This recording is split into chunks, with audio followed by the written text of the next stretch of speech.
നവകേരള survey ദീർഘിപ്പിച്ച് സർക്കാരിന്റെ ഉത്തരവ് March 31 വരെയാണ് ദീർഘിപ്പിച്ചത്. നേരത്തെ ഫെബ്രുവരി 28 വരെയായിരുന്നു സർവേ നിശ്ചയിച്ചിരുന്നത്. ഷഫീദ് റാവുത്തർ ചേരുകയാണ് തിരുവനന്തപുരത്ത് നിന്ന് വിവരങ്ങളുമായി. ഷഫീദ്, ഇതിപ്പോൾ ഫെബ്രുവരി 28 എന്നുള്ള തീയതിയിൽ നിന്ന് മാർച്ച് 31 വരെ ദീർഘിക്കുമ്പോൾ ഒരു മാസം കിട്ടുന്നുണ്ട് ഈ സർവേ പൂർത്തിയാക്കാൻ.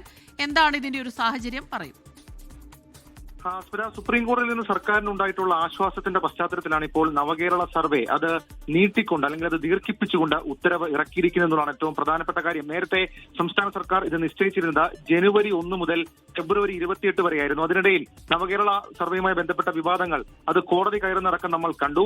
നിലവിൽ ഇപ്പോൾ ഈ പുറത്തിറക്കിയിരിക്കുന്ന ഉത്തരവിൽ പറയുന്ന വളരെ പ്രധാനപ്പെട്ട കാര്യം, ഈ സംസ്ഥാന സർക്കാരിന്റെ വികസനക്ഷേമ പഠന പരിപാടി ആ പ്രോഗ്രാമിന്റെ പ്രവർത്തനകാലം 2026 മാർച്ച് 31 വരെ ദീർഘിപ്പിച്ചുകൊണ്ടും വോളണ്ടിയർമാരുടെ യാത്ര അനുബന്ധ ചെലവുകൾ നിശ്ചയിച്ചുകൊണ്ടും ഉത്തരവ് പുറപ്പെടുവിക്കുന്നു എന്നുള്ളതാണ്. നേരത്തെ ഞാൻ സൂചിപ്പിച്ചതുപോലെ തന്നെ സുപ്രീം കോടതിയിൽ നിന്ന് സർക്കാരിനെ സംബന്ധിച്ച് നവകേരള സർവേയുമായി ബന്ധപ്പെട്ട വളരെ ആശ്വാസകരമായ സമീപനമാണ് ലഭിച്ചത്. മാത്രമല്ല, അതുമായി ബന്ധപ്പെട്ട ഈ ഹൈക്കോടതിയുടെ പ്രഹരങ്ങൾക്കിടെ സുപ്രീം കോടതിയിൽ നിന്നുള്ള ആശ്വാസം അത് സംസ്ഥാന സർക്കാരിന് ഇങ്ങനെ ഒരു തീരുമാനമെടുക്കാൻ ഇപ്പോൾ കാരണമായിരിക്കുകയായിരുന്നു.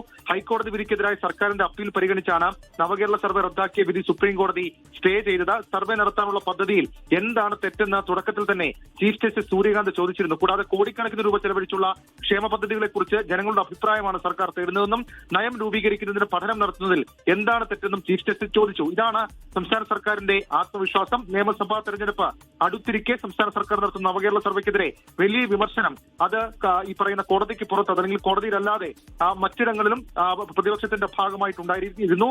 ഇതിന്റെ ഒരു ഇടയിലാണ് ഇപ്പോൾ ഈ സുപ്രീം കോടതി വിധിയുടെ അടിസ്ഥാനത്തിൽ ഈ സർവേയുടെ കാലാവധി 31 വരെ മാർച്ച് 31 വരെ ദീർഘിപ്പിച്ച് സംസ്ഥാന സർക്കാർ ഉത്തരവിറക്കിയിരിക്കുന്നത്.